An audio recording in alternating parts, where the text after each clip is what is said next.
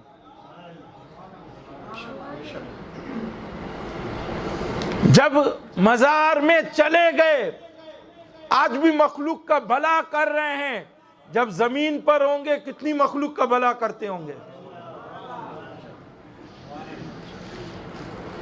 ہم سمجھیں، غوث پاک پیران پیر دستگیر پھر فرماتے ہیں اسی مجلس میں، مجلس اول میں، اگر تم یہ چاہتے ہو کہ اللہ تعالیٰ تمہارا ہو جائے تو تم اللہ کی اطاعت میں مشغول ہو جاؤ اور مصیبتوں پر صبر کرو. 2 کام، اللہ کے ہو جاؤ، مصیبتوں پر صبر کرو. ان اللہ مع الصابرین، بے شک اللہ صبر کرنے والوں کے ساتھ ہے. کسی کے متعلق بیان نہیں ہوا کہ اللہ اس کے ساتھ ہے، مگر صبر کرنے والوں کے ساتھ بیان ہوا، اللہ صبر کرنے والے کے ساتھ ہے. ایک آدمی آپریشن تھیٹر میں آئی سی یو میں ہے، اس کی اپنی تکلیف ہے. ایک آدمی اس کو صرف کانٹا لگا ہے، اس کی اپنی تکلیف ہے. جس کا کانٹا نہیں نکل رہا اس کی اپنی تکلیف ہے. اگر اس سے پوچھا جائے تو بولے گا کانٹا نہیں نکل رہا، میری تو سب سے بڑی پریشانی یہی ہے، سب سے بڑی آزمائش یہی ہے. تو وہ اس کو بھولا ہوا ہے جو آئی سی یو میں ہے، جو آپریشن تھیٹر میں ہے. اس لیے کہ جس کو جو تکلیف ہے، مثلا کوئی کہ میرے سر میں درد ہے، اب دیکھیں نا، ہمیں تو آ کے اس نے بول دیا، ہم نے تسلی دے دی، ہم نے اس کو جو ہے 2-4 جملے اطمینان کے بول دیے، مگر اس غریب کے ساتھ جو بیت رہی ہے، اس کے سر میں درد ہے، وہ تو وہی جانتا ہے، وہ تو وہی جانتا ہے. تو ہر آدمی کسی نہ کسی تکلیف میں ہے، اور غوث پاک فرماتے ہیں صبر کرے، اور اللہ فرماتا ہے میں ان صبر کرنے والوں کے ساتھ ہوں. کیوں؟ یہ بھی تو وجہ ہے نا کہ بھئی اللہ کیوں ساتھ ہے ان کے. جو آزمائش آئی، امتحان آیا، پریشانی آئی، کس کے حکم سے؟ میرے حکم سے. میرا حکم نافذ ہوا اس لیے پریشانی آئی. جب آزمائش پریشانی میرے حکم سے آئی، اب یہ واویلا نہیں کرتے، ان کے لب پر شکوہ شکایت نہیں ہے، یہ میری رضا پر راضی ہیں، تو معنی یہ ہے یہ میرے اطاعت گزار ہیں، یہ میرے لکھے ہوئے کو پسند کرتے ہیں. یعنی ایک مثال عمومی طور پر، دنیاوی طور پر، کہ باس کو وہ ایمپلائی اچھا لگتا ہے جو اپنی طاقت سے زیادہ بھی کام کرتا ہے، بعض اوقات جس کا پابند نہیں ہے وہ بھی کام کر دیتا ہے، اور پھر کہیں چوں چرا نہیں کرتا، لب کشائی نہیں کرتا. ٹھیک ہے سر، ہو جائے گا، باس خوش ہوتا ہے. اسی طرح ماں اور باپ کو وہ بچہ اچھا لگتا ہے، وہ شکوہ شکایت نہیں کرتا، ٹھیک ہے جی ہو جائے گا، ٹھیک ہے ایسا ہی ہے. اب ماں اور باپ خوش ہو جاتے ہیں، جی یہ بچہ ہمارا ایسا ہے جو کسی بھی حال میں ہمارے سامنے زبان دراز نہیں کرتا، زبان نہیں کھولتا. اب وہ بندہ جو خدا کے اصول اور قوانین کے خلاف اپنی زبان نہیں کھولتا ہے نا، اس کو خلاف نہیں کرتا، اپنی زبان کو، اپنے منہ کو، جو خدا کا لکھا ہے اس کی منشا ہے، مجھے وہ قبول ہے، لہذا رب نے فرمایا میں تمہارے ساتھ ہوں. اور نبیوں اور رسولوں کی پوری جتنے بھی واقعات ہیں، تاریخ ہے، حدیث مبارکہ میں، قرآن شریف میں جو بیان ہوا، سب آپ دیکھیں، تو انہوں نے صبر کیا. لہذا ہم صبر کرنے والے بنے اور صبر کا دامن تھامیں.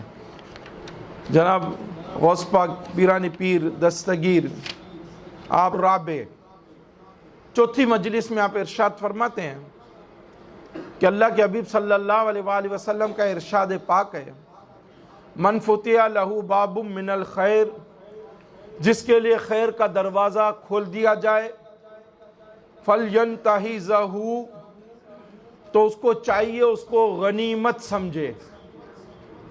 فَإِنَّهُ لَا يَدْرِي مَتَى يُغْلَقْ عَنْ، اس کو یہ نہیں معلوم کہ یہ خیر کا دروازہ اس پر کب بند ہو جائے گا.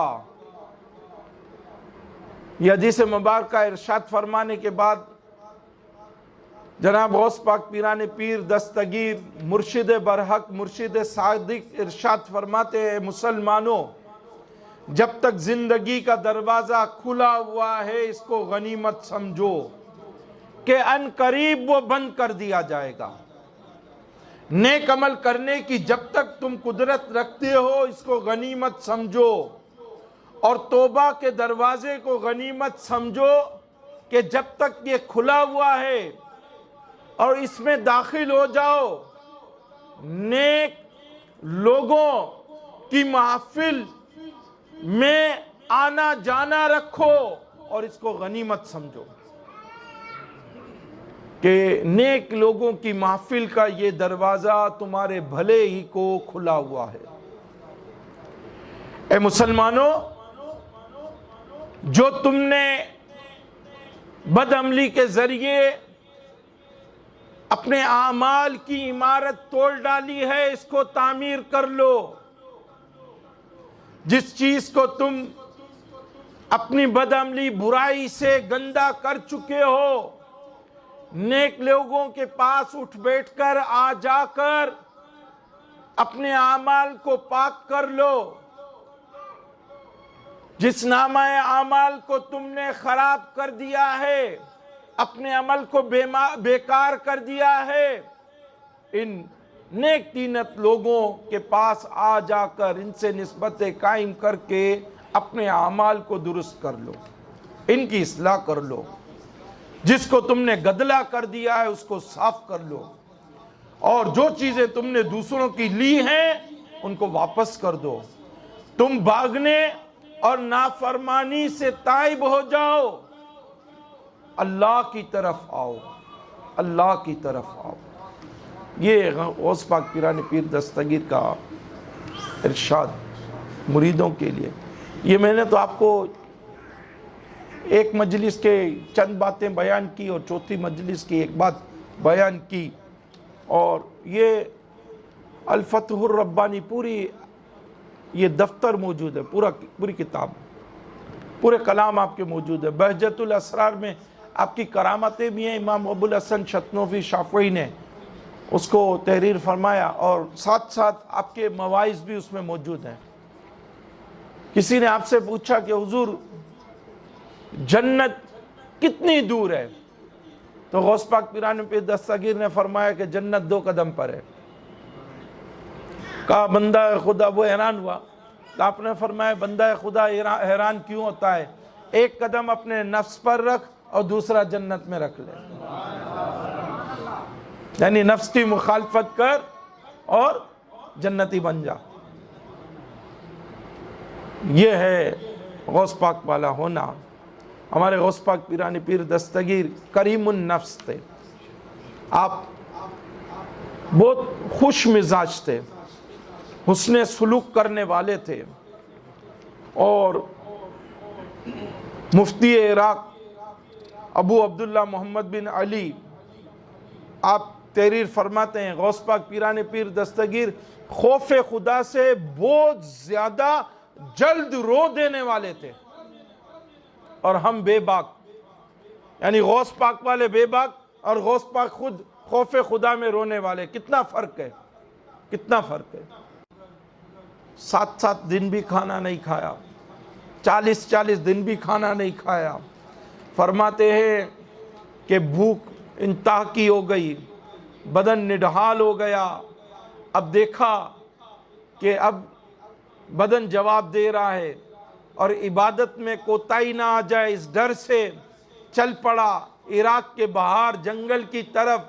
ایک درخت مجھے یاد تھا کہ اس کے پتے میں اکثر کھا لیتا تھا، بھوک میری جو ہے وہ بجھ جاتی تھی، میں اس کی طرف چلا گیا کہ کچھ پتے میں کھا لوں، بھوک کچھ مٹ جائے اور عبادت ادا کر سکوں۔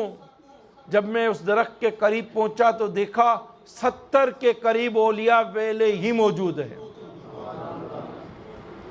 وہ اس کے پتے توڑ توڑ کر کھا رہے ہیں۔ تو غوث پاک کیا فرماتے ہیں؟ جس کے ہم مرید ہیں، ہمارا رونا ہے نا، روزی روٹی نہیں ہے، تنگی ہے، یہ واویلا ہے، وہ واویلا ہے، یہ شکوہ ہے، وہ شکوہ ہے۔ غوث پاک کیا فرماتے ہیں؟ فرماتے ہیں میں نے دیکھا 70 کے قریب میرے بھائی بھوکے ہیں، اس درخت کے پتے کھا رہے ہیں، میری غیرت نے کہا اے عبد القادر جیلانی اگر تم بھی کھاؤ گے اس میں سے کوئی محروم رہ جائے گا، جہاں اتنی بھوک برداشت کی ہے نا مزید بھوک برداشت کر لو۔ ہم تو یہ کہتے ہیں کہ اگلے کے پاس آ گیا، کیوں آ گیا؟ میرے پاس کیوں نہیں آیا؟ اس کا بونس لگ گیا، میرا کیوں نہیں لگا؟ اس نے گاڑی لے لی، میں نے کیوں نہیں لی؟ اس نے بلڈنگ بنا لی، میں نے کیوں نہیں بنائی؟ ہمارا یہ حال ہے۔ لیکن غوث پاک کا کیا حال ہے؟ آپ ایسے حالات سے گزرے، مگر ہم تو شکوے شکایت کرتے ہیں نا، آپ نے دعا نہیں کی کہ اس کا لکھا ہوا ہے، جو بیان کیا اس پر عمل کر کے دکھا دیا۔ یعنی پوری کتاب اٹھائیں پڑھ لیں آپ کہ جی کیا بیان فرمایا، پھر آپ کی سیرت اٹھا کر دیکھیں، مستند حوالے دیکھیں تو عمل کر کے بھی دکھایا۔ کریم الاخلاق، اور ہمارے آقا کریم علیہ السلام کے پسینہ مبارک سے خوشبو آتی تھی، سرکار کریم کے پسینہ مبارک سے خوشبو آتی تھی۔ صحابہ کرام کو جب تلاش کرنا ہوتا تھا نا تو وہ خوشبو سونگ سونگ کر پہنچ جاتے تھے سرکار کریم تک۔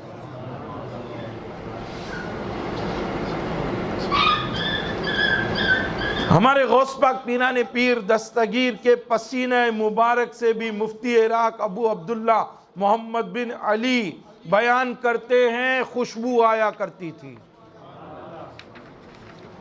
آپ کے پسینہ مبارک سے بھی خوشبو آتی تھی۔ بہجت الاسرار ذکر شیء من شرائف اخلاقہ صفحہ نمبر 201 بیروت لبنان کی چھپی ہوئی ہے، کہا آپ کے پسینہ مبارک سے بھی خوشبو آتی تھی۔ آپ فوش گو نہیں تھے، آپ حق کے قریب رہنے والے تھے۔ محرم کے مقابلے میں جس کو اللہ نے حلال ٹھہرایا آپ سخت تھے، جس کو اللہ نے حرام ٹھہرایا سخت تھے۔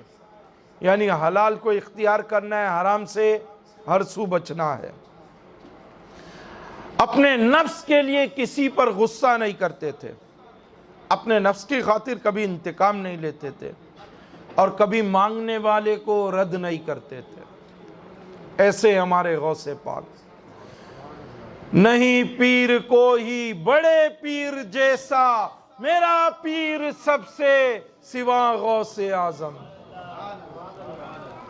اور حضرت جامی کہتے ہیں گویم ز کمال توچے غوث الثقلینا، محبوب خدا ابن حسن آل حسینہ۔ حضرت جامی کہتے ہیں اے غوث پاک پیران پیر دستگیر، اے غوث الثقلین، اے دونوں عالم کے غوث، میں کیا بیان کروں آپ کے کمال کے متعلق؟ میں کیا بیان کروں؟ آپ تو امام حسن کی اولاد ہیں، امام حسین کی اولاد ہیں، اور اللہ کے محبوب کے بھی محبوب ہیں۔ ہم ان نسبتوں کو سمجھیں، ہم عمل کرنے والے بنیں، ہم بے عملی چھوڑیں، ہم حلال حرام جائز ناجائز سمجھیں، ہم اپنی اصلاح کریں، ہم اصلاح کو قبول کریں۔ اللہ پاک مجھے آپ سب کو عمل کی توفیق عطا فرمائے۔